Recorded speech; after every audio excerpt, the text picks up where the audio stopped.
Boa noite a todas, todos e todes. Sejam bem-vindas, bem-vindos e bem-vindos ao Sesc Bom Retiro. Daremos continuidade hoje ao ciclo de bate-papos do Omodê, que é o Festival Sesc de Arte e Cultura Negra para a Molecada. Essa mostra artística, educativa e esportiva com o objetivo de enaltecer as culturas afro-brasileiras com relação às várias formas de ser criança, além de reverberar a importância de se pensar coletivamente a ancestralidade, o antirracismo e a diversidade na infância, através do convívio e do compartilhamento de saberes e da arte. Este ciclo de bate-papos é direcionado ao público adulto, sem deixar de trazer as crianças, pois contamos com um espaço dedicado a elas, que é o espaço Afro Brincante, com o grupo Brincando na Quebrada, e que estará em diálogo direto com a temática de curadoria da mostra. Este é o segundo dos encontros, chamado Afetividades Negras e Infâncias. Para realizá-lo, nós convidamos a Lili Almeida e o professor Renato Nogueira.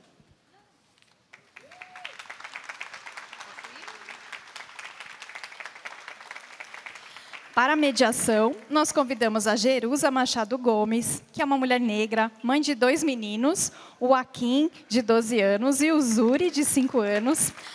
A Jerusa atua como educadora no programa Curumim do Sesc Campo Limpo há 6 anos, trabalha no Sesc São Paulo com programas educativos há 12 anos e é formada em Educação Física, Nutrição Esportiva e Infância, Educação e Desenvolvimento Social. Atualmente, a Jerusa é mestranda da FEUSP. Daremos início, então, passo a palavra a Jerusa. Uma ótima experiência a todas, todos e todes. Boa noite a todas e todes. Sejam todos bem-vindos.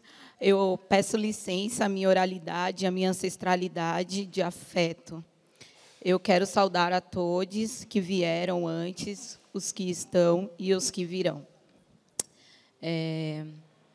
Esse encontro, ele propõe uma reflexão dessa valorização, né, das referências afro-brasileiras no desenvolvimento da afetividade entre as crianças negras, entre as pessoas e seus convívios. A afetividade é axé, energia vital ou força que permeia as nossas vidas desde a infância. É por meio da afetividade que encontramos os caminhos para criar pontes e nos fortalecer. Muitos contextos desiguais exigem olhares atentos e cuidadosos para que as crianças negras possam ser acolhidas e desenvolvam plenamente. Esse encontro propõe também refletir sobre a necessidade de espaços seguros e acolhedores para crianças negras e o papel da coletividade na promoção da afetividade para a autonomia. Seja muito bem-vinda, Lili. E Renato Nogueira, eu vou apresentar aqui. Também a Tiete, lógico, né, gente? Eu sei que todo mundo aqui fica com o coração palpitando em falar dessas duas pessoas incríveis que tornam os nossos dias bem melhores, bem mais afetuosos e amorosos, né? Então, Lili Almeida, ela é chefe de cozinha, comunicadora, mas ela se denomina cozinheira. Trabalhou ao lado de grandes chefes em diferentes funções na cozinha, mas foi aluna do Museu da Gastronomia Baiana, que exerceu como produtora de cultura. Ali, além de desenvolver técnicas culinárias, teve acesso a livros e informações libertadoras, e então criou o projeto África na Bahia, que usa o acarajé como ponto de partida para contar histórias sobre mulher e cultura. Lidera a Lili Almeida, empresa que abraça projetos como Aula Tour na Feira de São Joaquim, além de ministrar aulas da cultura culinária afro-brasileira e inspiram pessoas através da sua história. O Renato Nogueira, seja muito bem-vindo, possui a formação familiar griot, tem doutorado em filosofia. Nogueira tem feito pesquisa sobre o amor e as formas de amar a partir das filosofias africanas e dos povos originários. Tem antropologia, neurociência e psicanálise. É professor na Universidade Federal Rural do Rio de Janeiro, onde coordena o grupo de pesquisa Afroperspectivas, Saberes e Infâncias. É pesquisador no Laboratório de Estudos Afro-Brasileiros e Indígena. Nogueira publicou, dentre outros livros, Por que Amamos? O que os mitos e a filosofia têm a dizer sobre o amor, em 2020. Dentre os trabalhos e consultoria, consta a novela Pantanal, da Rede Globo, em 2022. Quero agradecer também às intérpretes de Libras que estão aqui, a Gabriele e a Amanda. Sejam todas bem-vindas, bem-vindes, e vamos para o nosso bate-papo. Lili, a fala é com você. Boa noite, gente. Eu estou emocionada de estar aqui, porque eu estou diante de pessoas importantíssimas na minha vida aqui. Eu não sei se muita gente, acho que não sabe disso, mas eu morei aqui em São Paulo há uns 15 anos atrás, né? A galera de Salvador toda vem para São Paulo achando que o céu é perto. E aí chega aqui e descobre como é que é a vida, né? E aí eu, chegando aqui, eu fui aquela criança que foi criada no meio de um monte de criança branca. Então eu sabia que eu não era aquelas pessoas, mas eu também não sabia quem eu era, né? Então eu ficava perdida no meio daquilo tudo. Ia estudando, mas sempre com essa sensação de quem sou eu. Nunca sabia, nunca olhava para meus colegas ali e entendia quem eu era no meio daquilo tudo. E chegando aqui em São Paulo, eu encontrei com 3 pessoas incríveis na minha vida e que, além de me trazer uma grande família, um grande laço de afeto, me fizeram começar a enxergar a pessoa que eu era. Então, eu sou muito grata. Eu queria agradecer a X, a Jaque, a Fernanda, minhas irmãs, que me fizeram, com certeza, chegar até aqui. Eu sempre falo para elas que, em qualquer lugar em que eu estou na minha vida, eu penso nelas, porque eu sei que essa mulher que saiu de dentro de mim aqui saiu com a ajuda dessas amigas, desse afeto. Eu tinha pensado em falar um monte de coisa, mas eu acho que realmente o falar de afeto é trazer mais sobre experiência pessoal mesmo, né? E tem uma coisa que é muito importante para mim ao falar de afeto, que é reconhecer que essa falta de identificação comigo mesma me fez, por muito tempo, estar longe da minha mãe também. E muita gente falava para mim assim: Lili, você é super talentosa, Lili, você vai estourar, Lili, vai acontecer não sei o que com você. E falava assim: quando você melhorar sua relação com sua mãe, tudo vai acontecer. E realmente a verdade é essa mesmo. Eu tive a oportunidade na vida de reconstruir a minha relação com minha mãe. Tinha uma relação péssima com a minha mãe. Eu faço questão de falar isso, porque de vez em quando alguém chega para mim e me agradece por eu falar sobre isso, porque isso está dando à pessoa a certeza de que ela também pode restabelecer a relação com a mãe dela, né? Com a família dela. Então, era uma coisa que eu tinha muita vergonha e eu não tenho mais não, acho que eu tenho que falar mesmo. E a sensação que eu tenho é que toda essa afetividade, tanto emocional quanto física, que eu perdi desde a minha infância até a minha idade adulta com a minha mãe, quando a gente conseguiu se religar uma com a outra, minha vida desabrochou. Minha vida desabrochou. Eu não me vejo mais descolada dela, mesmo que ela não esteja, mesmo quando ela não estiver mais perto de mim ou eu perto dela fisicamente. Não me vejo mais descolada dela e tenho total noção de que essa pessoa gentil, essa pessoa amorosa, essa pessoa que faz questão de falar sobre fé e sobre amor, só saiu de dentro de mim porque eu tive essa possibilidade de restabelecer essa linha, né, de ligação com minha mãe. E eu vou ficar falando de minha mãe aqui porque realmente o que aconteceu foi isso. Quando a gente se restabeleceu, minha vida aí desabrochou para o mundo, né? A galera fala que eu sempre fui essa pessoa, desde criança. Que eu sempre fui amorosa, que eu sempre fui afetiva, que eu sempre era a pessoa que estava ali para amparar, para acolher. Mas eu acho que realmente isso só ganhou força quando eu tive essa chance aí da vida, e graças a Deus que eu tive. Eu vou fazer um parêntese aqui rapidinho, que é uma coisa meio chata não, né? Triste assim, e que eu falo também para que vocês não esperem acontecer uma coisa ruim na vida de vocês para restabelecer os contatos que podem te trazer afeto, porque o afeto é libertador, né? Para restabelecer essa ligação com minha mãe, eu tive que perder o meu pai. para entender o que era o tamanho desse laço. E, graças a um amigo também, eu entendi que eu não havia perdido meu pai, nossa relação continuava, e eu tenho uma excelente relação com meu pai hoje, né, com meu ancestral, mais próximo a mim. E essa caminhada aí fez eu desabrochar numa relação com minha mãe e com a minha filha, e essa caminhada me trouxe até aqui. Eu sempre fui da comunicação social, sempre fui desde criança. Eu acho que eu nasci para isso, acho que a melhor coisa que eu faço é me comunicar mesmo, é usar as palavras, né, é informar e aprender.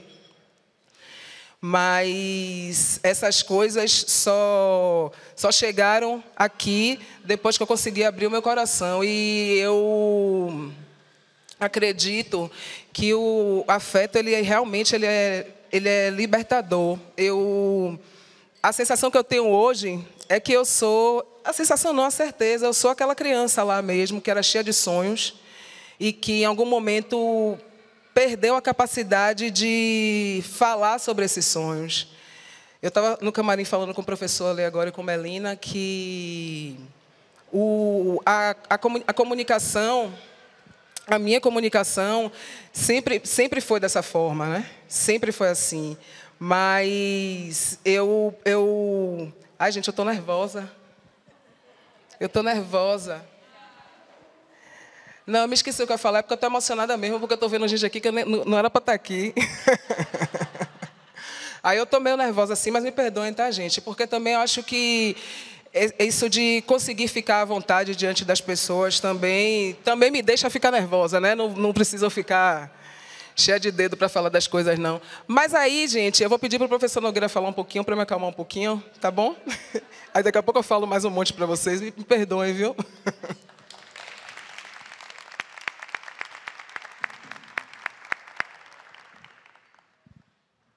Boa noite. Quero agradecer, saudar as pessoas que estão aqui com o seu tempo, né, para estar conosco, saudar o SESC, essa organização. Não vou lembrar o nome de todas as pessoas que estão envolvidas, então, assim, saudar todas as pessoas e, em nome aqui de Jerusa, que está conosco, a intérprete de Libras também. Eu tinha preparado um PowerPoint com apresentação, com um monte de coisas, né? A gente foi falando, vamos conversar. E aí, são 10 minutos de fala, foi o tempo, né, que você falou muito bem, você foi no tempo, foi ótimo, né, se colocou. Eu vou falar um pouquinho de afetividade, infância. Quando a gente fala de infância, tem 3 noções, ou 3 perspectivas sobre a infância. E infância é um conceito diferente de criança.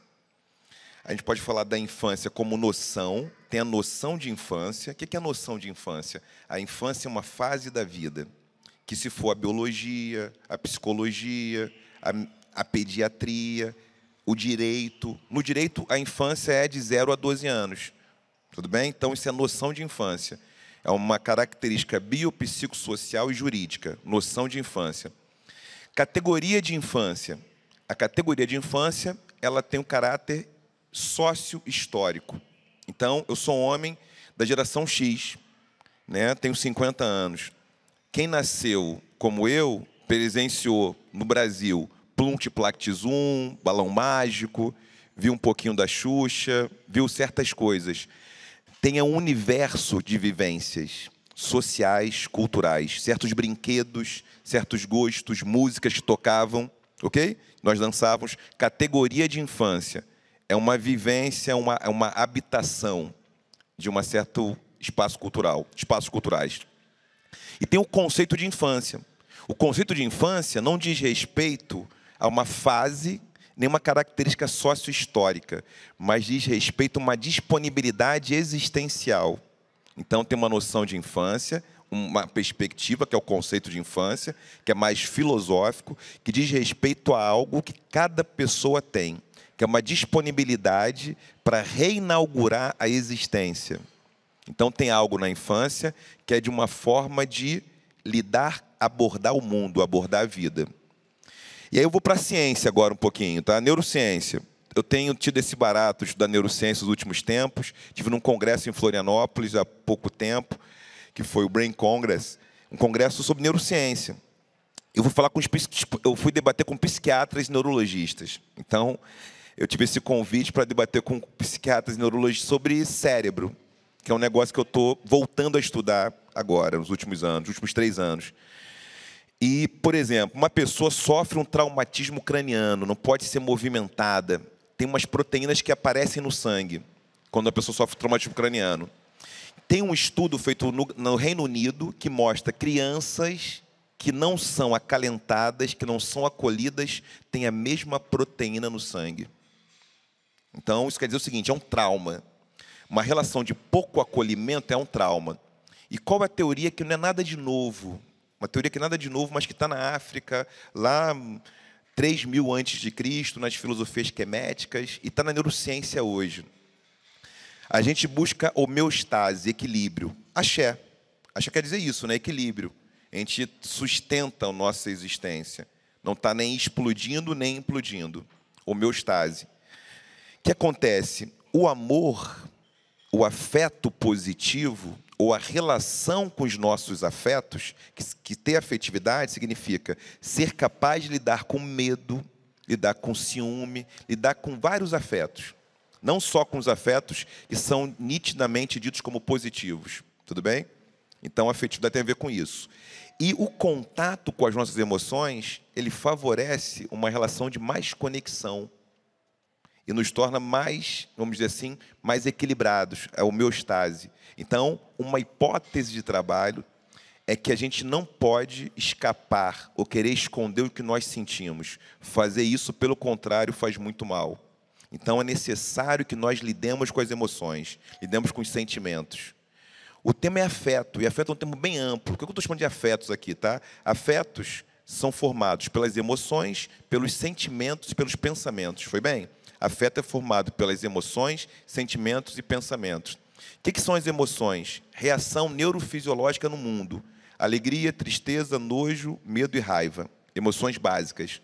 Os sentimentos são as composições entre emoções e pensamentos. Então, uma pessoa briga com alguém que estava namorando, estava amando. Leva um tempo para o amor ir embora, porque o amor é um sentimento, ele é crônico. Ele tem que levar um tempo para se desfazer, para se reorganizar. Tudo bem? Então, infância, crianças negras, afetividade, infância. Para caminhar, para a gente poder conversar, devolver a palavra a vocês. Numa sociedade, você trouxe uma narrativa muito importante, né? Os conflitos familiares, tem famílias mais disfuncionais, famílias mais funcionais, ou seja, quando as pessoas conseguem ter um espaço de segurança emocional. Elas estão tão seguras que elas se organizam mais pela confiança. Né? A sociedade, a gente faz o que na sociedade? Troca mercadoria, compra um negócio ali, compra um brinquedo, compra um relógio, mas a sociedade é um circuito de afetos. Nós trocamos afetos e tem afetos centrais nas nossas relações com o mundo. Algumas culturas, o afeto central é o medo. Outras culturas, o afeto central passa pelo amor e passa pela confiança. É necessário estabelecer afetos de acolhimento para que essa sensação de bem-estar, ela gera justamente uma capacidade de lidar com a frustração que não se transforma em violência. A violência, a grosso modo, é um resultado de um conjunto de frustrações emocionais, de muito mal-estar, que a única forma de responder no mundo é com o uso da força desmedida. Então, eu estou aqui pensando um pouco com Fanon, com Freud, com um monte de gente, tá? Referências aqui, mas isso está no Frantz Fanon, psiquiatra martinicano, nascido em 1925, né, que trouxe esse debate numa leitura com psicanálise e com psiquiatria. A intranquilidade sexual, ela provoca um fenômeno como o racismo, por exemplo. Isso é uma tese do Fanon que tem base psicanalítica, por exemplo. E o que significa isso? Intranquilidade sexual é uma dificuldade de lidar com o seu desejo, lidar consigo. Isso cria sociedades mais violentas. Então, infância, aí eu vou caminhar para o final, nesses 10 minutos, por favor, né? O que está em jogo a infância negra? Como a gente acolhe as crianças para que elas possam produzir imaginários mais potentes? É necessário acolhimento e tem que combater o quê? O racismo. Para combater o racismo, combater a branquitude como norma. Isso é fundamental para as pessoas brancas também. Porque as pessoas brancas vivem numa fantasia que tem uma relação que é, eu não sou tão tudo isso que falam que eu sou, só sou por ser branco. Então, tem uma sensação de um pacto narcísico que também provoca traumas na sua relação com o afeto. Por isso a crueldade branca se torna a colonização, tudo mais. Porque tem uma dificuldade de lidar com as emoções. E, às vezes, ama amar aquilo que depois vai querer odiar. Tudo bem? Se isso foi bem, então essa questão das emoções, os afetos, emoções, sentimentos, pensamentos, acompanham os afetos. O racismo atrapalha justamente a conexão emocional. E para a gente enfrentar o racismo, temos que cuidar das crianças e as pessoas brancas têm que se comprometer a enfrentar a branquitude, que é alguma coisa que faz mal para todo mundo. Obrigado.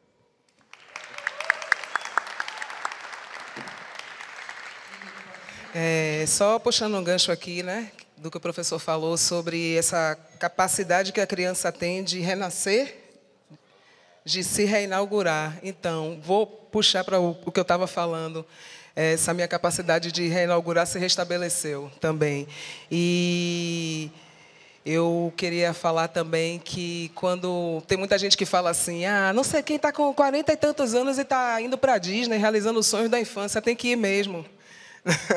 Tem que ir mesmo e permitir que essa criança que se reinaugura e que se restabelece e que tem essa capacidade de rapidamente se renovar e começar de novo, aflore na gente agora, né?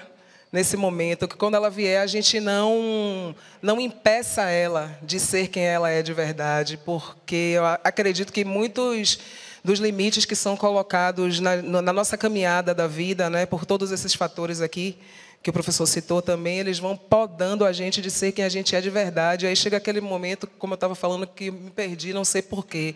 Eu acho que esse momento do me perdi, não sei porquê, é um momento em que a nossa criança está realmente muito enjaulada, muito querendo se enquadrar em todos os grupos e querendo saber quem ela é para poder ser aceita, para poder estar bem para as pessoas, mas que a gente deixe a nossa criança estar bem com a gente mesmo também, para que ela tire de dentro da gente toda essa grande capacidade que a gente tem de se refazer e de construir também. Gente, é isso, né? Todo dia é um aprendizado, uma troca. Eu gostaria que vocês ficassem à vontade em fazer perguntas e trazerem algumas propostas, mas eu já vou iniciar aqui, porque a Lili já falou um pouquinho sobre esse processo. O que a sua criança recebeu de afeto que reverbera em você até hoje, né? Então, gostaria que você respondesse um pouquinho essa pergunta. E o que o amor contribui no seu dia a dia? A minha criança, apesar desses fatores que eu citei aqui, foi uma criança muito amada, assim, uma criança que os meus pais eles faziam muita questão de que a gente tivesse diversão e boa educação e alimentação, né? Então eu fui criada numa casa onde meus pais trabalhavam muito para poder nos dar uma boa educação e eu fui criada por meus avós que me encheram de amor. E sempre que alguém me pergunta as minhas lembranças mais fortes, eu vou sempre para esse lugar aí da minha avó, dentro da cozinha, comigo, porque é uma visão que eu tenho, que me marcou muito, que é muito forte e que me fez virar cozinheira anos depois também, né? A minha grande mestra da cozinha foi ela. E a minha mãe também é uma pessoa que ela viajou muito pela Bahia, ela faz parte ela é professora e ela faz parte de um movimento de caridade, então ela viajava muito falando sobre generosidade para as pessoas e ela me levava para todos os lugares com ela. E eu hoje sou apenas uma continuação disso que ela está fazendo, essas minhas mensagens de bom dia, com toda certeza eu estou fazendo uma coisa que eu vi minha mãe fazer muitas vezes. Então, eu acho que, além de trabalhar para caramba, para me dar uma boa vida, ela me deu essa visão, a minha família, né, meu pai também, me deram essa visão de que a nossa situação, a situação do nosso país não é a melhor do mundo, mas tem esse outro lado aqui, que você pode ir por aqui e sua vida vai melhorar, e você pode também melhorar a vida das pessoas, né? Me deu muito uma certeza de que o que eu planto aqui eu vou colher ali, uma certeza de que se eu tenho um pão, cada um de nós tem um pedaço de um pão. Eu acho que a principal de todas as coisas foi essa generosidade mesmo. Acho que eu replico essas duas perguntas para você, Nogueira. Uma questão, a criança, um fato, né? É difícil dizer um fato, né? Eu sou mesmo comedido, né, de dar um relato mais pessoal. Tem muitas circunstâncias que eu acho que isso apareceu. Então, eu vi circunstâncias de mais medo, circunstâncias de mais acolhimento, circunstâncias variadas, como acho que toda criança viveu. Eu tenho um evento na minha adolescência, que é um evento interessante, talvez uma pergunta para o meu pai, uma pergunta de adolescente. Está chegando o som? Uma pergunta de adolescente, que eu perguntei assim, aquela angústia, né, de namorar, de querer se aproximar de uma menina, e eu pergunto para o meu pai como é que eu fazia para me aproximar de uma garota. Né, uma pergunta que eu fiz para o meu pai, se tinha uma ciência para isso. Né? E meu pai me falou alguma coisa que foi mais ou menos assim, dizer o que eu sentia. Ele falou, você gosta? O que você sente? Então, pequenas palavras, pequenos momentos. Isso é uma experiência interessante. Outra experiência interessante foi com a minha avó materna, com as minhas avós, em geral, com meu avô, que me contou muitas histórias. Durante 21 anos, meu avô contou histórias que o avô dele contava para ele. Né? E aí eu vou rastrear que são histórias que tem entre os guerruá, né? Entre os bambará, os guerruás, bambarás. E eu vou rastrear mais tarde, depois as histórias e tal. Então, assim, eu vi as histórias do meu avô, né? Ou, por exemplo, uma situação, minha avó, uma preta velha que eu estava vendo, só estava vendo criança, e eu estava assustado em ver a preta velha, e minha avó vai dizer assim, não tem problema, calma que eu vou lá. Né? Então, muitas situações. E como o amor entra nisso tudo?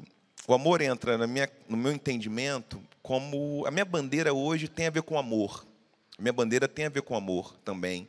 Eu acredito no amor como uma potência política, que não quer dizer amar todo mundo, amar tudo e todos ao mesmo tempo, com a mesma intensidade, ou não ter ciúme, não ter raiva, mas significa como eu me lido com tudo isso se o amor é mais presente.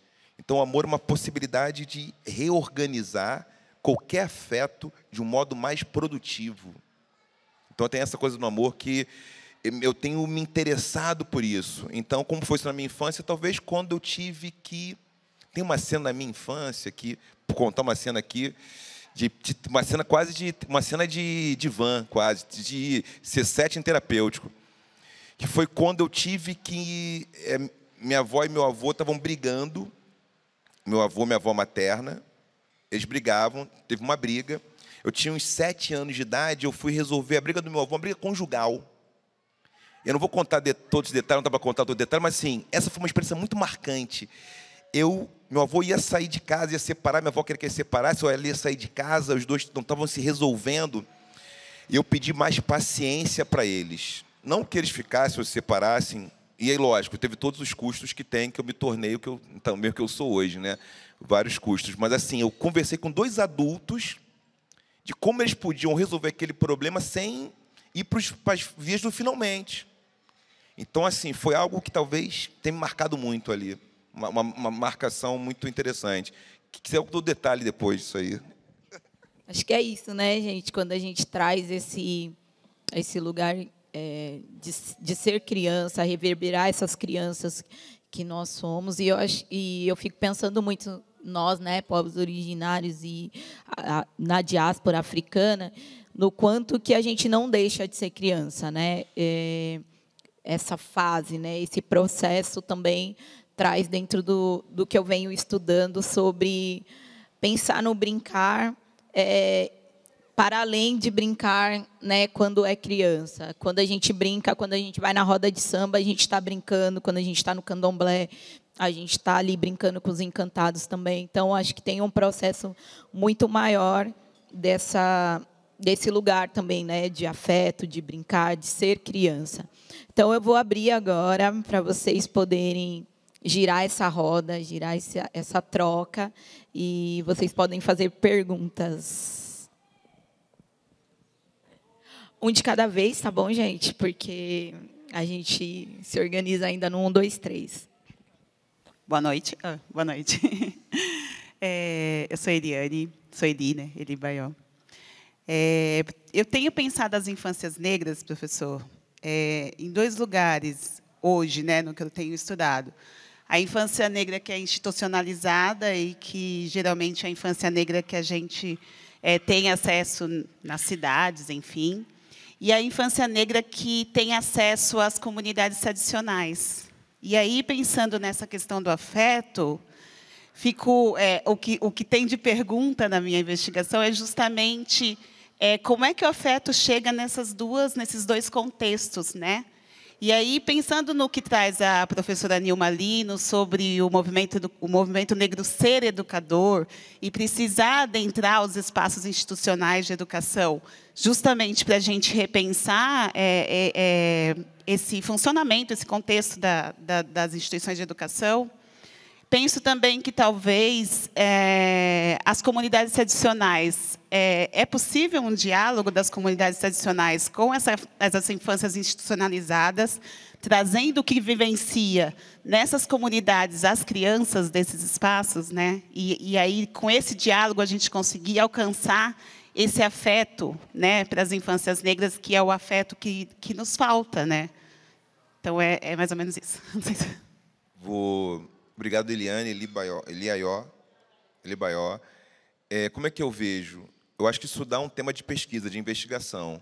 Você tem que investigar, talvez, um quilombo, especificamente, e ver se tem uma forma de convivência entre as crianças quilombolas e as crianças, por exemplo, que moram na cidade, na Zona Leste, e elas têm uma regularidade de encontro, para poder, mais ou menos, durante algum tempo, acompanhar de modo mais longitudinal.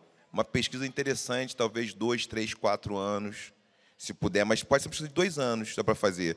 Você vendo como essas crianças interagem e procurando deixar que as crianças façam parte da pesquisa também, que elas sejam comunicadas, que vai ter uma pesquisa e que elas fiquem muito à vontade para fazer o percurso. Que as crianças não são objetos da investigação, mas são sujeitos da investigação junto com você. E aí dá para fazer um bom trabalho, aí é um mestrado, pode ser até uma tese também, doutorado. Você está pensando nisso? Não sei. Dá um trabalho. E aí você não vai ter certeza do que vai acontecer. Porque afeto, gente, ele pode ser tanto biofílico como biofóbico. Os afetos podem nos tornar mais acolhedores, mais amáveis, ou transformar a nossa frustração, a nossa dificuldade em raiva e ódio, em violência. Então, depende. Pode ter uma surpresa, né? São só nesse ponto. Meu nome é Clélia Rosa, e a minha pergunta é, considerando o que a chefe lhe disse, né? Eu sabia que eu não era igual, mas eu também não sabia quem eu era. E considerando as categorias de infância, né, que o professor Renato Nogueira nos apresentou, como é que eu queria que vocês pudessem falar um pouco qual é o impacto das crianças negras que estão em instituições majoritariamente brancas, né? Que estão nas instituições privadas, onde, muitas vezes, ela é a única criança da sala, a única criança do período. Qual o impacto, né, na sua subjetividade, na construção da sua identidade, dessa criança negra como única, mas também das outras crianças brancas, que têm a branquitude como norma, né? Enfim, se pudesse falar um pouco sobre isso, obrigada. Eu vou falar aqui e o senhor complementa. Eu vou falar minha experiência, o senhor fala a parte científica. Eu acho que a família precisa agir, né? Não sei como essa educação chega na família, porque muitas vezes a própria família não tem essa base mesmo.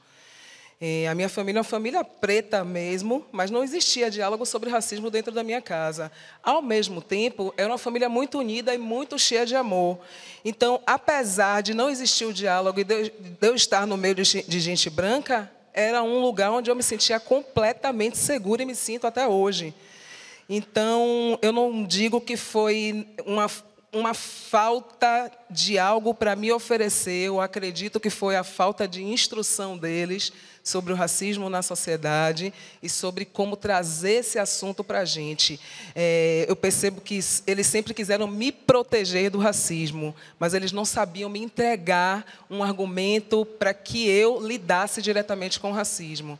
Mas, como era essa família unida, essa família que preza pela educação, pelo amor, pela união, hoje com muito mais diálogo também, eu consigo, como é que eu posso dizer? Eu estou até hoje conseguindo me refazer, né? Os meus traumas não me impedem de caminhar, as minhas vivências não me impedem de caminhar. Existia essa lacuna sobre a informação racial, porém, todas as outras coisas que me foram dadas me permitem hoje estar tendo esse conhecimento e continuar avançando junto com a minha criança e com a adulta que eu sou hoje também. Quando a gente vai aumentando, né, é uma questão de classe. Então, assim, tem classe A, B, C, D e E, vai subindo, população branca aumenta, né? População negra diminui proporcionalmente ao aumento da renda. Então, tem algo que é importante, que é um convívio múltiplo para todo mundo. E para as crianças negras é importante ter alguns espaços que elas encontrem outras crianças negras, que elas têm uma relação com o próprio cabelo, que seja uma relação diferente, não uma relação, né, discriminatória. Isso é importante. Então, depende muito das famílias conseguirem fazer esse manejo. Não tem receita. Por exemplo, meu avô materno, como ele tinha uma formação guerroá, isso é muito interessante. Ele tinha uma leitura sobre racismo muito sofisticada para alguém que tinha 5 anos de escolaridade formal. Mas tinha uma leitura das relações de poder, de branquitude, né? Ele tinha essa noção, ele falava sobre isso. Então, isso foi alguma coisa com que eu convivi. E tive mais acesso a movimento social negro bem jovem. Então, isso foi também criando outras relações, né, no meu imaginário. Mas não tem uma receita, não tem uma receita para nada disso. O que eu acho importante é que a família se atente e saiba por que quer colocar nessa escola. Essa é uma pergunta. Essa escola é a melhor, é a que a gente mais próxima, melhor custo-benefício? Tem que saber isso. Melhor custo-benefício? Qual será? Onde você mora também? Tudo isso tem que estar um pouco ali na contabilidade, numa gestão. Porque ser pai e ser mãe não é obrigatório.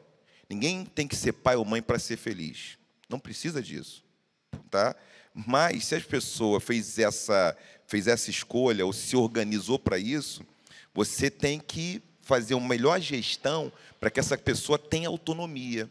E, para ter autonomia, um espaço diversificado é muito importante. E ter um espaço que não seja só branco para crianças negras também é importante, que faz uma diferença, muito sutil a diferença, né? Tem elementos que são sutis, não quero me alongar muito, mas só para dar aqui um exemplo, né? Maternagem. Então, a gente imagina, por exemplo, a questão do sexismo, da misoginia. As meninas, geralmente, elas recebem muito mais bonecas que os meninos. E tem ali um certo treinamento afetivo para a maternagem, que é para transferir afeto e cuidado positivo para um corpo infantil. Você brinca com isso, embala a boneca. Isso é um treinamento, né? Brincadeira pode ser vista como um treinamento, né, que vai ali criar depois certas incorporações mais inconscientes. Se uma criança brinca com bonecas negras, faz diferença da relação que você tem com esse corpo. A relação de ver esse corpo como um corpo bonito, de realizar essa imagem, esse simbólico ficar marcado. Então, o convívio ele também ajuda na elaboração do simbólico, das vivências, do desejo, de se organizar no mundo. Então, o convívio é alguma coisa importante. Conviver. O convívio faz muita diferença, porque o convívio ele vai justamente também retirar a fantasia de uma projeção, de que eu sei quem aquele outro é. Eu vou ter que conviver, convivo com outros que parece comigo, que uma família faz de uma forma, uma trança o cabelo, outra corta curto, outra é do candomblé, outra é evangélica, neopentecostal. Vamos conviver com isso, é importante. Então, sugestão é diversidade, que nem comer, né? Criança, vamos comer o quê? Uma coisinha vermelha, uma amarela, uma verde, uma roxa, que está repertório da culinária, né? Tem que ter, né? Gastronômico. Bom, oi, boa noite.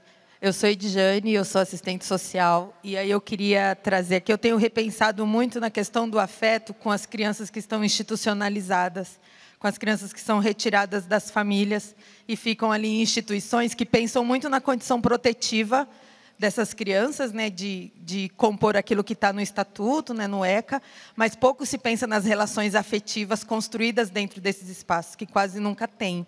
Então, a minha pergunta para vocês, e talvez uma provocação, é de que como a gente pensa o afeto como política pública, sabe? Como que o afeto atravessa a situação protetiva dessas crianças, que já sofreu por diversos rompimentos, inclusive familiares, e que quando chega na condição de proteção por parte do Estado, esse afeto nem existe. Né? E aí, como que a gente poderia pensar? E aí, isso é, de fato, uma provocação, porque eu também não tenho absolutamente resposta. Obrigada, é isso. É uma ótima pergunta. Como a gente cria esses ambientes, né? Como a gente reproduz esses ambientes? Pegar aqui mais um pouco, vou falar da tua Edjane, obrigado pela questão. Não quero me demorar muito não, 3 minutinhos para tentar construir junto com você essa provocação importante. Espaços institucionalizados não são espaços que essa rede afetiva positiva circula com muita intensidade, sem dúvida nenhuma. É um espaço institucional. E uma criança que, se a gente for lá fazer uma medição, quer dizer, quanto trauma, não tem como medir o tamanho dos traumas que ela passou, o tamanho dos abusos. Então, como a gente modifica isso? Política pública, concordo, primeira coisa. Qual é a cara dessa política pública? Como a gente consegue trazer situações em que afetos mais positivos possam estar naquele espaço? A gente tem um trabalho terapêutico. O trabalho terapêutico é um dos primeiros pontos, diagnóstico. Um trabalho terapêutico de escuta. Então, terapia individual, terapia coletiva. Isso vai ser fundamental. Isso é o primeiro passo. Não tem como não escutar essa criança e saber o que ela está sentindo, os abusos, como ela vai lidar com esse trauma. Alguns estudos têm mostrado que, se um trauma acontece agora, e a gente consegue manejar ele em até 48 horas, esse trauma não vai se tornar uma âncora na vida dessa pessoa que sofreu o trauma. Então, a gente tem que ter alguma coisa. Vamos falar sobre isso quanto antes. Primeira coisa. Feito isso, esse equipamento institucional tem que virar um pouco um equipamento cultural. A maneira como ele está montado tem uma questão arquitetônica. Eu gosto muito de pensar que o que a gente come, o que a gente vê, o que a gente ouve, produz reações neurofisiológicas diferentes. É um pouquinho, às vezes o negócio produz um efeito de psilocibina, que é base de um psicodélico que aumenta a serotonina. Produz aquela reação, um exercício físico, uma palavra, uma música que você ouve, acordar mais cedo, acordar mais tarde. Então, como eu organizo o espaço, atividade que as crianças fazem, qual a rotina, como as crianças fazem a gestão do espaço. A gente convida as crianças para serem gestoras do espaço. Gente, dá muito trabalho fazer isso. Requer investimento. Mas, assim, se alguém, né, falar poder público aí... Então, terapia individual, terapia coletiva, isso é uma coisa fundamental. A gente vai ter que ter um espaço que seja acolhedor. Atividades, a relação com a escola, o contraturno nesse espaço, o quanto essas crianças vão ao teatro, o quanto elas vão à praia, o quanto elas vão ao cinema, o quanto elas participam de atividades, jogos recreativos. Tem que fazer um espaço família. Tem que ser uma família institucional, a instituição, e funcional. Por isso que não é tão fácil, mas percebe? São alguns passos. Diagnóstico, que a gente está escutando, como a gente faz isso, e vai manejando. Porque vai ter conflito, a criança vai querer quebrar tudo, vai mostrar o ódio, mostrar a raiva. Você pode me abandonar também, não quero gostar de você. Lidar com tudo isso. Né? Tem que ter musculatura afetiva também para lidar com esse negócio. E é super complicado também, porque o nosso país é um país imenso, né? Esses problemas são imensos, em grande quantidade, e as pessoas que institucionalizam não somos nós, que temos a capacidade e a disposição para levar o afeto.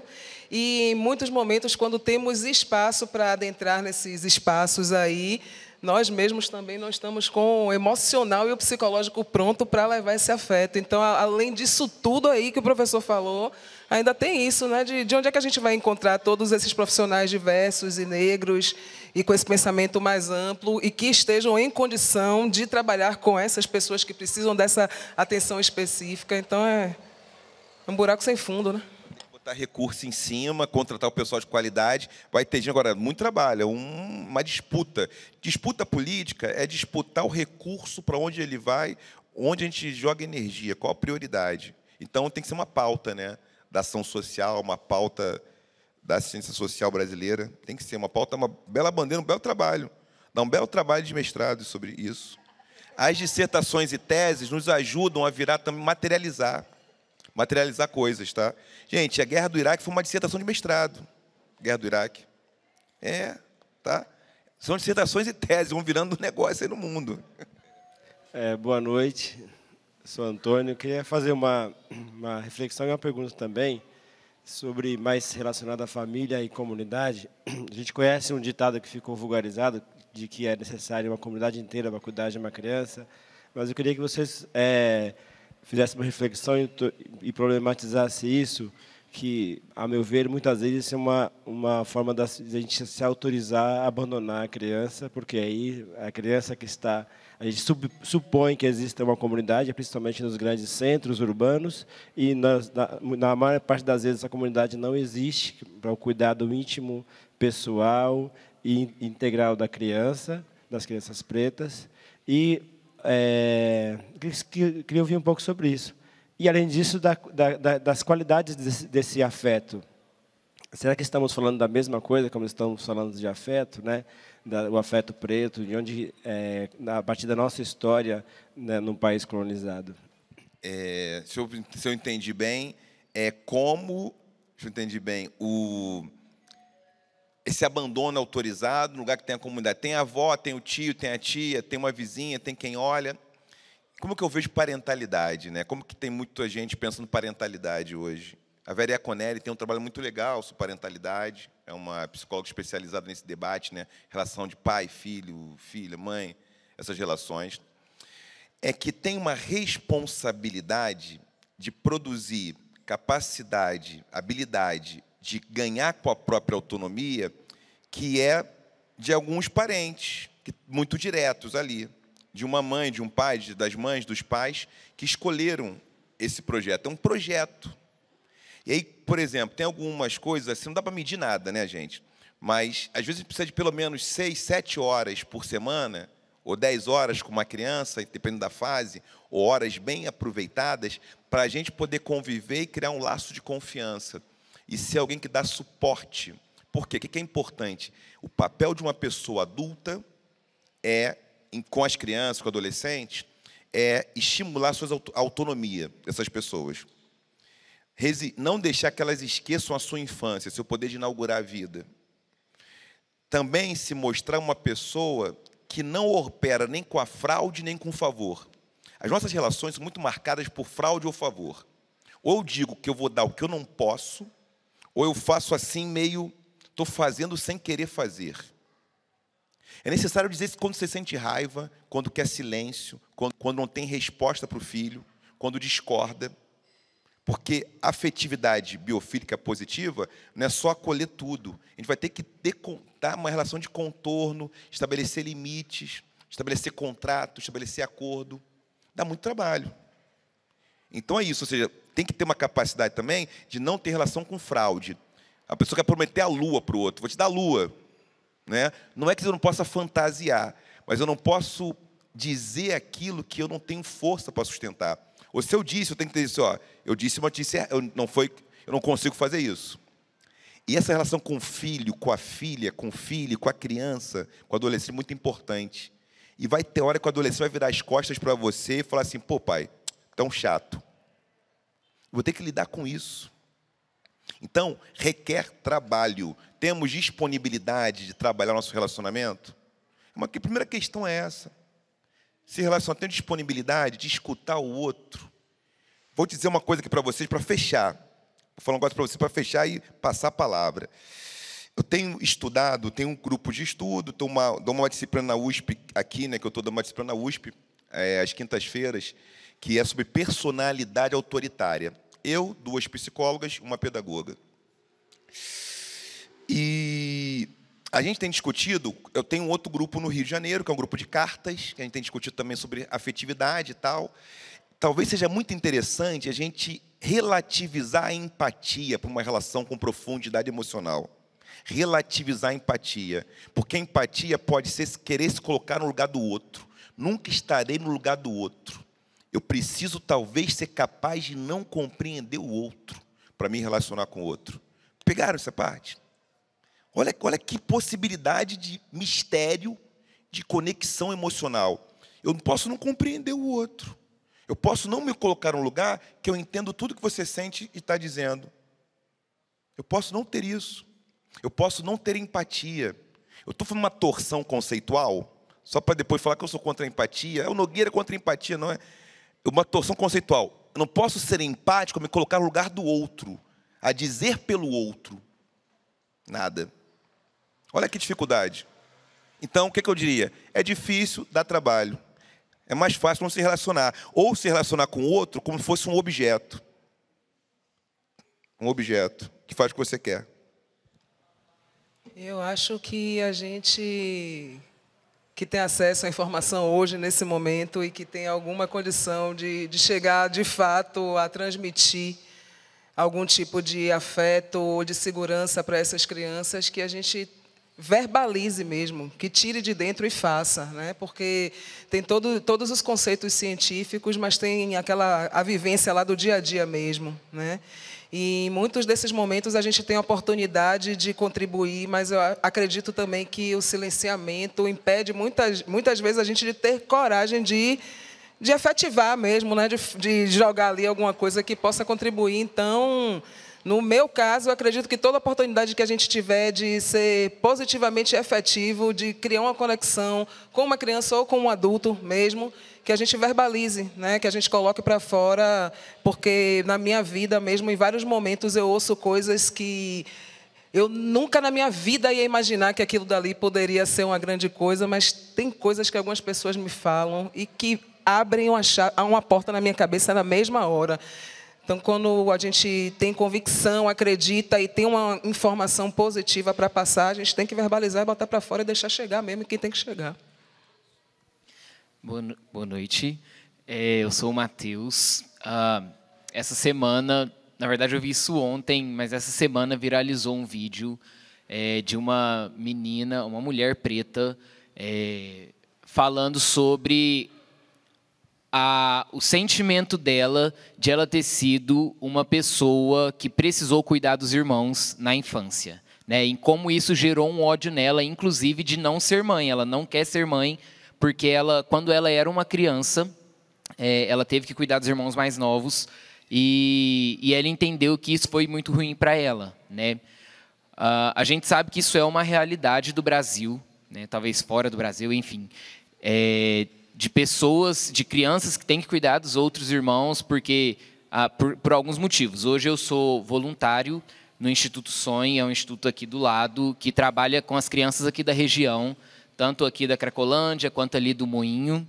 E a gente vive essa realidade, sabe? De crianças que precisam cuidar dos seus irmãos, perdem, enfim, aula, perdem oportunidades por isso, né? E a pergunta é, sendo isso uma realidade, tanto alguns desses meninos são porque os pais eles precisam trabalhar, tanto crianças pretas quanto crianças bolivianas, os pais precisam trabalhar, né? Mas a gente tem o outro lado também, que o pai deixa o filho mais velho cuidando dos irmãos mais novos, pela questão das drogas, ou porque só quer fazer filho mesmo, e, enfim, não tem essa responsabilidade afetiva, emocional com a criança. E a pergunta é, como eu trabalho com uma pessoa que já viveu isso, né? Hoje é uma pessoa adulta e tem esse ressentimento, não quer ser mãe, não quer... enfim, não quer ter esse afeto materno, paterno com a criança. E como eu lido com essa situação com as crianças que eu vivo hoje, sabe? Eles precisam cuidar dos irmãos, alguns por uma necessidade real, porque o pai está trabalhando, e se o pai ou a mãe, ou às vezes só a mãe, não trabalha, não entra o dinheiro dentro de casa. Como que eu lido com isso, como que eu gero um afeto nisso, e como que eu mostro para ele que isso é também uma necessidade. Infelizmente, é uma necessidade, e, enfim, como lidar com todo esse sentimento e ressentimento. Vai ter ressentimento, porque assim, tem um tempo roubado da infância, né? Tem uma infância sequestrada. Então, isso é muito difícil. Então, a gente tem um problema que é de ordem pública, né? Tem problemas que cruzam com isso, que, independente de classe social também, tem a ver com as masculinidades. Como é que os homens produzem muito abandono afetivo. A taxa de abandono afetivo parental é maior, né? Por parte dos homens. Então, o que a gente pode fazer? Como vocês podem acessar recursos? Primeira pergunta para mim é essa. Como acessa recurso? Ministério Público, Direitos Humanos, Ministério Público tem um concurso, tem o edital da Kellogg's, tem o edital da Microsoft. Como acessa recurso? Primeira coisa, checar onde acessa recurso. Para acessar o recurso, tem um projeto. Que programa pode ser feito para que a gente tenha residências coletivas, comunitárias, em que isso possa ser feito uma gestão vigiada, profissional, que não é uma instituição, em que essas crianças, elas, nesse período que elas cuidariam, seus irmãos e irmãs e crianças da comunidade, com dado e informação, vão para esse espaço. É dinheiro público investido. Eu tenho, então, uma residência familiar que tem multidisciplinar, assistente social, psicólogas, advogados, pediatra, dentista, né? As que vai umas vezes na semana ou duas para atender. E esse espaço ele vai ter uma dinâmica familiar, em que as crianças não serão responsabilizadas sozinhas, as mais velhas, mas tem outras crianças e outros adultos que vão poder estar nesse processo. Então, requer um planejamento estratégico para fazer a execução e requer recurso, porque não dá para fazer sozinho no varejo, tem que ser no atacado. E aí esse menino, se tem proximidade com as distâncias, qual quantidade? Temos aqui, não sei, 150 crianças na Zona Sul que vivem isso. Pá, 150? Qual a região central que a gente faz para esse deslocamento, transporte? Cálculo. Poder público. Poder público. Eu estou adorando, porque eu estou tomando uma aula aqui. E eu sou mais no popularzão, né? Como é seu nome? Matheus. Eu percebi que você tem bastante preocupação com essas crianças que você trabalha, né? Eu vou falar uma coisa para você, não vou responder o que você perguntou. Mas, assim, antes de tudo, faça terapia, cuide de você, né?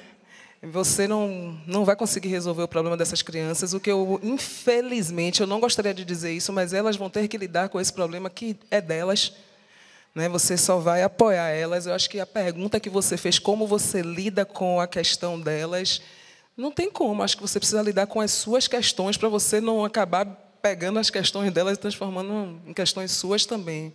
Porque aí vai totalmente contra, né, o propósito do trabalho mesmo, que é trazer esse cuidado. Você não vai conseguir resolver o problema delas. Você vai auxiliar, né? Você está lá para fazer a sua função, mas meter a mão dentro da vida delas para resolver não vai, né? Então, cuide de você. Aí, complementar, vamos bater nesse passo para você de novo. Ótimo, cuidar de você. E fiquei pensando numa coisa. Talvez colocar essa energia num projeto político. Tem outras pessoas que estão com essa insatisfação que você tem? Como isso significa voto, vereança, prefeitura? Quem pode acolher um projeto como esse? Que ONGs se interessam por isso? Pode botar a tua energia ali, se cuidando, e aí, energia, ó. Quem já está fazendo isso? Te falaria, quem faz isso? Mapeou, quem faz isso? Eu quero me associar a quem já faz isso. E vamos fazer um movimento em que a gente vai tornar isso. Em uma década, talvez, tem 3 casas de acolhimento que as crianças não cuidam mais das outras. E aí, por exemplo? Boa noite. Meu nome é Márcio. Eu gostaria de fazer uma pergunta que vai fugir um pouquinho do tema, mas acho que está dentro do que foi dito aí. Muito do ativismo negro nasce da indignação. Muito da indignação nasce da raiva, né? A gente teve o caso do George Floyd recentemente, que provocou muita indignação e raiva ao redor do mundo. Falar de afetividade é uma coisa até recente dentro do movimento negro. Por isso que eu acho fantástico falar de amor, né? Mas eu gostaria de saber também de você como é que tem sido a receptividade a essa ideia do amor dentro da ação política, né? Tem uma poeta afro-americana, inclusive, que ela fala do uso da raiva dentro da ação política, né? E a raiva, especificamente o ódio, né, teve efeitos deletérios aí na política recentemente, né?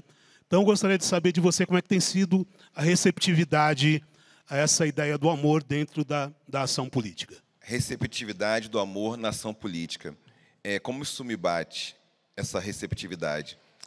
É importante dizer, nós somos um ecossistema, né? A gente é um sistema orgânico que tem muitos afetos passando pela gente, que a gente pode mapear isso ali como serotonina, neurotransmissor para cá, para lá, né? Aí você tem raiva, a amígdala fica mais marcada numa tomografia ali, numa ressonância magnética, a gente pode mapear isso. Quando nós sentimos raiva, os outros sentimentos não deixam de existir. Quando nós sentimos amor, os outros também não deixam de existir. A diferença é quais são os sentimentos preponderantes para a execução da ação. Então, a gente vai sentir raiva, não tem problema sentir raiva. Não existe amor sem raiva.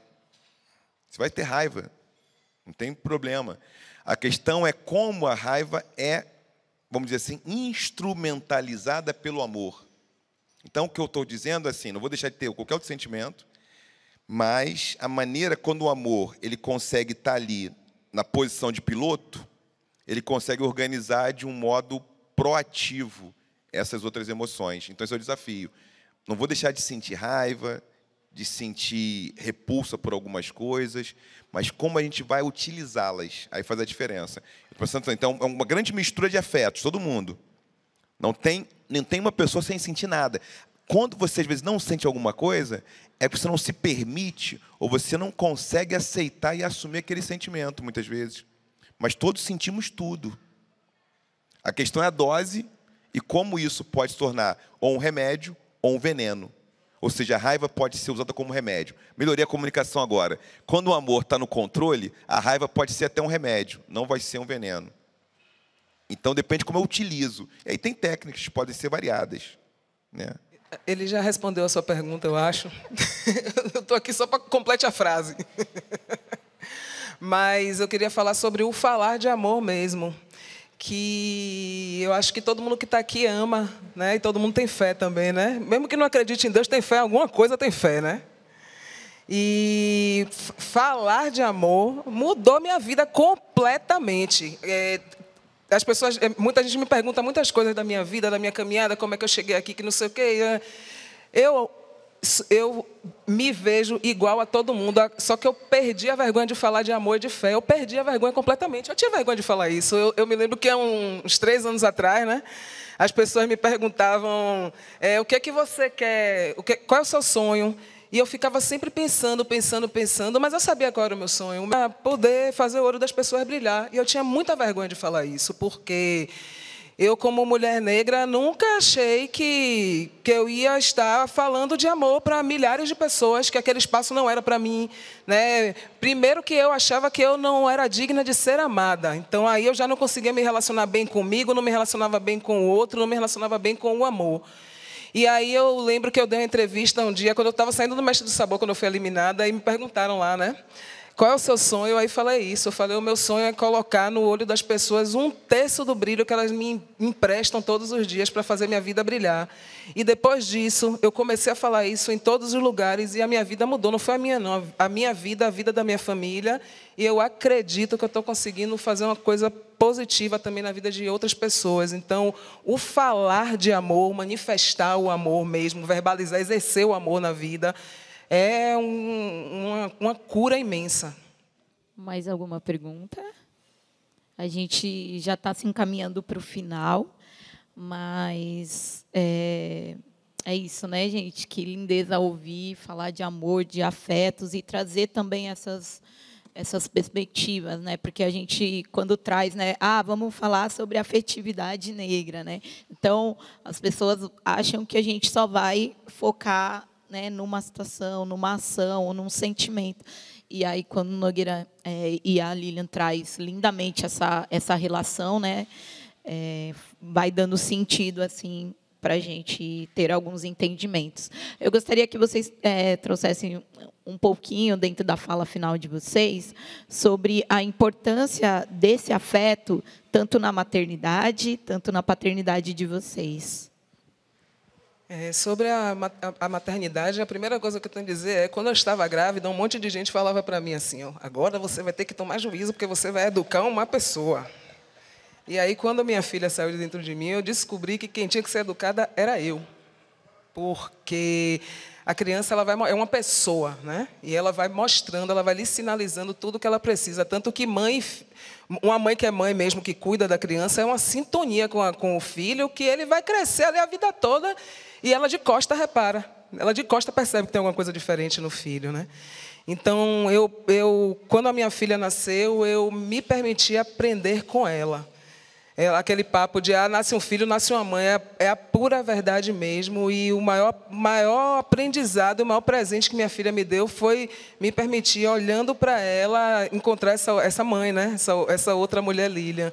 E foi uma porta que se abriu, que é uma porta tão incrível que, independente de lugar, de tempo, de distância, é uma porta infinita de aprendizado. Assim, eu costumo falar que eu estou aqui, concentrada aqui, mas dentro da minha cabeça tem uma bola aqui, escrito Liz, que é o nome da minha filha, que é o tempo todo, eu posso estar fazendo o que for, mas ela está aqui dentro, trabalhando dentro da minha cabeça, né? Me chamando, pedindo coisas. Então, é uma coisa que o afeto da maternidade, na minha vida, pelo menos, foi uma coisa que me transformou e está me transformando todos os dias. E me dando essa possibilidade, essa oportunidade também de amar, né? De exercer o amor de verdade. Aquela relação que eu tinha, que era tão travada com meus pais, já com minha filha não existe, porque eu sinto muito prazer em exercer o amor junto com ela mesmo, com consciência, sabe? Eu vejo que os nossos momentos, as nossas rotinas são bem permeadas e definidas pelo amor mesmo. E, para mim, né, eu tenho um ex-namorado que ele falava para mim assim: você é uma mulher preta que sempre teve uma vida boa, por que você está reclamando de racismo? Eu ficava olhando para a cara dela, eu ficava pensando assim: gente, eu tenho que esperar a polícia me espancar para eu reclamar de racismo? Não entendi. Né? Então, eu acho que a gente vai aprendendo com todas as situações da vida. E eu acho que os aprendizados eles podem acontecer em todos os momentos da vida, e quando esses aprendizados vierem, a gente use eles para o nosso amor, né, para quem está aqui perto da gente, mas que principalmente a gente use ele para o nosso auto-amor, porque se a gente não arranja um jeito de gostar da gente mesmo, você não vai amar ninguém. É aquela, né, tem gente que termina o namoro e quer se matar, né? Então, eu fico, porra, que é isso? Só tem isso na vida? Que amor é esse? Que tipo de amor é esse? A pessoa não tem nada na vida, não tem amor por ela mesma. Então, eu acredito que o primeiro amor que eu posso praticar efetivamente é o amor por quem está aqui bem próximo a mim. Eu acredito que é uma coisa que é de dentro para fora, de verdade, que é num círculo pequeno, que vai crescendo, que vai contagiando as pessoas, e que isso pode se manifestar todos os dias, em qualquer momento da vida, e que quando vier, não estou falando de relacionamento amoroso não, viu, gente? De romance, de sexo, não é disso que eu estou falando. Eu estou falando de todas as situações da vida. Quando vier essa noção de que, poxa, isso daqui é amor, isso daqui é axé, né? Axé é esse cipó que não tem fim, de luz, que vem sobre todos nós. Quando isso vier, que a gente se aposse disso e use isso para a nossa vida e para transmitir isso para quem está perto, para que seja realmente essa coisa que sai de dentro e vai banhando todo mundo que está em volta. Ia comentar uma coisa linda, né, que você disse, né, que aí sua filha te educou, né? Lili Almeida falando, né? A filha acabou educando. Não sei se eu posso falar eu comentei, né? Estou com os livros aqui no final, quem quiser me procura aqui, tá? Infantis. Mas eu vou estar num evento sobre paternidade, maternidade, na próxima semana, aqui em São Paulo, no dia 28. Né? E aí discutindo justamente, falando um pouco sobre paternidade especificamente, né? O ideal, o não ideal. Né? Tá aí pelas redes sociais, está por aí. Quem dá uma gulgada por aí, encontra lá. Mas, para fechar, minha experiência como pai, né? Eu moro com uma adulta, uma adolescente e uma criança, né? Nós dividimos a mesma casa. E é um processo de aprendizado. Desde que elas nasceram, né? Não tem ideal, mas eu estava disponível para ser pai aos 36 anos. Eu me senti, posso ser pai. A minha filha de 14, nasceu, eu tinha 36. Mas a outra eu nasci, ela tinha 41. Estava também disponível. Então, assim, estar disponível foi algo legal, né? assim, a princípio. Eu diria que isso foi a primeira coisa. E depois tem... E, assim, foi uma escolha... Eu tenho óbvio, todo mundo tem as suas neuroses, né? Na minha neurose, eu estava projetando que eu queria como uma pessoa que pudesse ser mãe junto comigo, né? Então, projetei várias fantasias, mas me apaixonei, nos apaixonamos, eu e Carla, e a gente falou, vamos fazer esse negócio junto. Então, tem isso também, né? Eu tive chance de ser pai outras vezes na minha vida, só que eu sempre declinei, porque eu pensava assim, caramba, eu posso ter muito problema no futuro nessa relação. É uma pessoa que é legal para ser namorada, mas se eu tiver um filho junto, vou ter muito desgaste emocional. Eu vou dar conta disso. E aí, nas minhas fantasias, minhas neuroses, né, com a Carla, talvez assim, foi o que me tornou mais fácil ser pai, né, porque ela é de uma musculatura afetiva fora do comum. Então, assim, muito que eu aprendi sobre amor também é na minha relação com ela, a relação com a Olivia, Griot, com a Maria Griot, as nossas filhas. Então, é difícil dizer, não tem uma receita, mas tem um cotidiano de tensionar, de acolher, né? De fazer um projeto junto. Então, tem muita coisa envolvida, né? Não sei, eu fico aqui, vou passar, né, que eu falar da minha experiência, o negócio fica até embananado. Mas é isso, né? O início foi muito isso, né? Eu queria... a minha fantasia, a minha paixão, as minhas... né, vicissitudes, naquele momento eu falei assim, eu quero receber essas crianças. Quis receber as duas, gostava de botar no peito para dormir, quando era bebezinha, pequena, 40 centímetros, dormia no meu peito, aí levava para cá, para lá, tomar só essas coisas. Clichê, cringe. Minha filha de 14 fala assim, pai, como você é cringe, pai? Como você é cringe? Porque eu falo, eu te amo para ela, essas coisas aí que eu quero, pai. Aí conversa, fala que você quer perguntar o que ela está sentindo. Pô, segura, está emocionada demais, por quê? O que houve? Está com raiva? Fala. Então, tem esse negócio de paternidade. Vou tentando, né? Mas com muita dificuldade. Não sou um pai ideal. Mas também, assim, bateu no meu narcisismo histérico. Eu sou histérico, não sou fálico, né? Então, não sou um cara de violência. É só mais histeria. E aí eu também tive que lidar com isso de uma forma melhor, sabe? Então, tem de tudo. A gente continua esse papo aí, ou pode continuar depois também. Eu quero só falar uma coisinha, gente. Que eu sei que não é fácil, não, tá? Principalmente para a gente que é mulher negra, eu sei que não é fácil, de verdade mesmo. Porque na semana passada tinha uma mulher na rede social me xingando, porque ela falou que... para quem é digital influencer, é muito fácil o texto decorado na ponta da língua. Aí eu falei, eu nunca falei que era fácil. Ela falou, todo dia você fala que é fácil. Aí eu falei para ela, eu nunca falei que é fácil, eu sempre falei que é possível. Né? Então, o que eu quero falar para vocês é que sempre que vocês tiverem uma oportunidade de se fazerem especiais ou de fazer alguém se sentir especial, façam. Eu sei que para a gente é difícil receber amor, é difícil demonstrar amor, mas se em algum momento da vida, sabe, vir aquele negócio dentro de você, não bote para fora de novo, não. Deixe sair, porque essas pequenas atitudes que a gente toma, carregadas de boa intenção, mudam a vida da gente de verdade. Então, não se contenham, não, se emocionem mesmo e recebam e deem, quando vocês conseguirem. Vocês gostariam de falar mais alguma coisa? A gente já está indo para os finalmente. Meninas, tranquilo? Gente, eu só quero agradecer. Eu agradeço a minha ancestralidade, então eu agradeço a minha avó, agradeço a minha mãe, agradeço a continuidade das mulheres da minha vida. Quero agradecer as minhas colegas de trabalho também, que seguraram as pontas em vários momentos.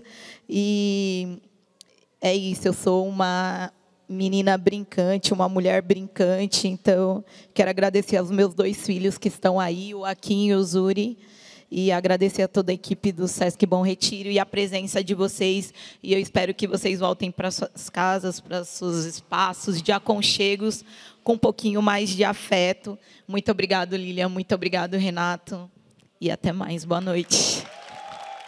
Boa noite a todas, todos e todas. Aproveito para convidar todo mundo para o próximo bate-papo, que vai ser na semana que vem, na quinta-feira, dia 29. Excepcionalmente, semana que vem, quinta-feira, sobre olhar para as infâncias negras, desafios do cuidar. E a gente vai ter a presença do Tiganá Santana e a Janaína Costa e a mediação do Antônio Carvalho Costa, do Sesc 24 de Maio, que está ali, vai ser o nosso mediador do próximo encontro. Obrigada, boa noite.